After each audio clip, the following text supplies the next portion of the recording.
हाथ ऊपर करो, वो यहाँ हाथ लगाए, वो यहाँ हाथ लगाएं। अच्छा, हमारी औरतें, हमारी बहुएं, हमारी माताएं, हमारी बहनें, उनके छूने के लिए है।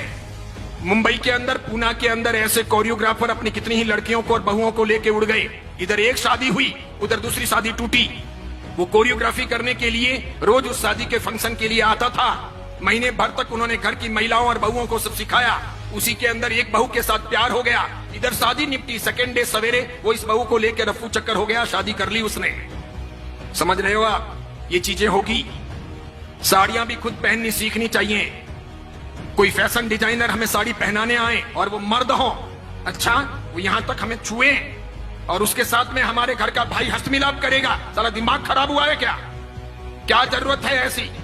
दादियों से पूछो, उनको किसी ने छुआ था क्या? मम्मियों से पूछो, किसी को छुआ था क्या? छूने दिया था क्या? अच्छी बहनों को कोल्हापुरी पहन के रखना चाहिए, तुरंत बाहर निकलना चाहिए, एक लगानी चाहिए, कम से कम 2 दांत तो बाहर आ जाने चाहिए। नहीं आते हो तो मुझे को, मैं सिखाऊंगा आपको कैसे दांत बाहर निकालने चाहिए। इसीलिए अब ये अट्ठाई, ये ओली, ये सिद्धि तप, ये पलितना की यात्रा, ये नव्वाणु, ये उपध्यान तप पहले बंद हो। वो करें जिनको ये सब ना करना हो, जिनको डांडिया खेलना हो, जिनको कोरियोग्राफर को यहां सब हाथ लगवाने हो, इस प्रकार के नाच करने हो। अभी मैंने कुछ वीडियो देखे हैं जिसमें 65 साल 70 साल के दादा और दादी डांस कर रहे हैं, 70 साल के, फिर 45 साल के पापा और मम्मी वो भी डांस कर रहे हैं। किसके लिए? बिटिया की शादी है उसके लिए। शोभा देता है। 65 साल 70 साल के दादा और दादी डांस करें, अच्छा लगता है। अब टांगे तो कब्र में लटकी है और डांस करना है, कोई मर्यादा है या नहीं? अच्छा, डांस नहीं करने से शादी अच्छी नहीं होगी क्या? एक वीडियो नहीं बनेगा तो काम नहीं चलेगा क्या? क्या गंदी फिल्मों की धुनों पर दादा दादी को नचाना ही जरूरी है? कई सारे समाजों ने प्री वेडिंग शूट भी बंद कर दिए। पुरोहित समाज ने पाली के उस घोषणा पत्र के अंदर यह भी किया कि हमारे समाज के अंदर दूसरों की देखा देखी कोई प्री वेडिंग शूट नहीं होगा, कोई आवश्यक नहीं है। वेडिंग के बाद यानी शादी के बाद आप आराम से घूमो, आपका काम करो, लेकिन यह सुभाषपद नहीं है। ये सब फिल्मों से, सीरियलों से आया है। क्या दिखाना है? और मुझे तो यूं लगता है कि हमारा बदन हमारे वीडियो के द्वारा इस प्रकार अर्धनग्न कपड़े पहने हुए, हाफ पैंट या इतना सा पहना हुआ नीचे, ऊपर इतना सा पहना हुआ, और फिर हम प्री वेडिंग शूट करते हैं और वो लोग देखते हैं तो क्या देखते हैं? क्या देखते हैं? आप दिखाना क्या चाह रहे हो? अच्छा, जो आपको दिखाना है वो आपके पति को दिखाना है कि दूसरों को दिखाना है? ये पति के लिए है कि दूसरों के लिए है? यानी आप एक सदाचारी मां बनना चाहती हो कि वेश्या रहना चाहती हो? करना क्या है? जाना कहां है? एम क्या है? उसी प्रकार पूछना चाहता हूं, जीटो की स्थापना हुई तो ये एम था क्या? कहीं जीटो के घोषणा पत्र में ये चीजें हैं क्या कि हम डांडिया रास का आयोजन करेंगे? स्थापना के दिन ही जीटो वालों को जूते पड़ गए होते। आज मेरी बात सत्य सिद्ध हो गई कि नए पद्मसागर जी महाराज ने बंदरों के हाथों में नारियल दे दिया, बिल्कुल दे दिया। जीटो में कई लोग ऐसे भी हैं जो सदाचारी हैं, समझदार हैं, आचार संपन्न हैं, मुझे मिलते भी हैं, अन्य महाराज साहब को मिलते हैं। कई माताएं भी ऐसी हैं जिन्होंने अपनी व्यक्तिगत जिंदगी में ऐसा कुछ किया नहीं है, वे चाहते भी नहीं है, लेकिन अपने यहां पर ये समूह जो है मिलकर के माता फोड़ना, मेजोरिटी, डेमोक्रेसी, मुझे ऐसा लगता है कि जैन समाज के कुएं में किसी ने भांग डाल दी है, सबको वही पानी सप्लाई हो रहा है, इसीलिए सामूहिक पागलपन सवार है।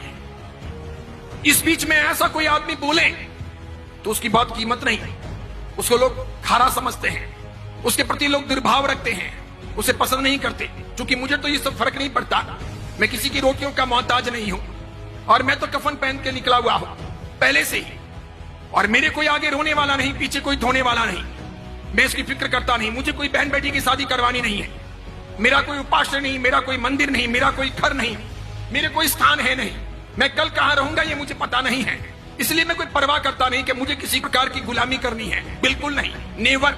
मैं तो सत्व के आधार पर जीने वाला आदमी हूं। जितने केस होने दें, जितने दुश्मन सामने आए आने दें, जिस मुकाम पर मौत होगी होगी, एक बार होगी, 2 बार थोड़ी होती है मौत, एक बार होगी। और किसी के सर्टिफिकेट से मुझे कोई स्वर्ग या मोक्ष थोड़ी मिलेगा, तो क्या फर्क पड़ता है कोई मेरे बारे में क्या बोलता है, कुछ भी कहे।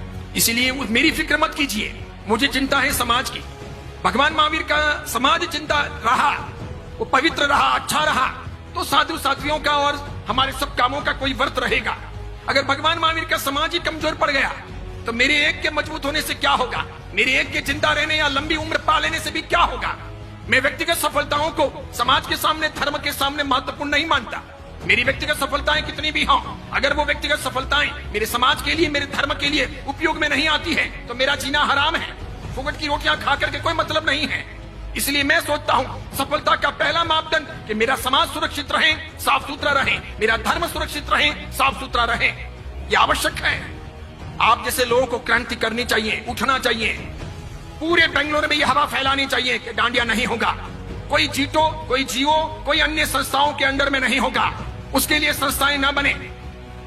जो लोग भी प्रयास करें आकर के मुझे कहिएगा, मैं आपके साथ में हूं, तन से, मन से, धन से, और पूरी ताकत लगाइए। और खास करके मैं मंत्र शक्ति से कहना चाहूंगा कि उठो।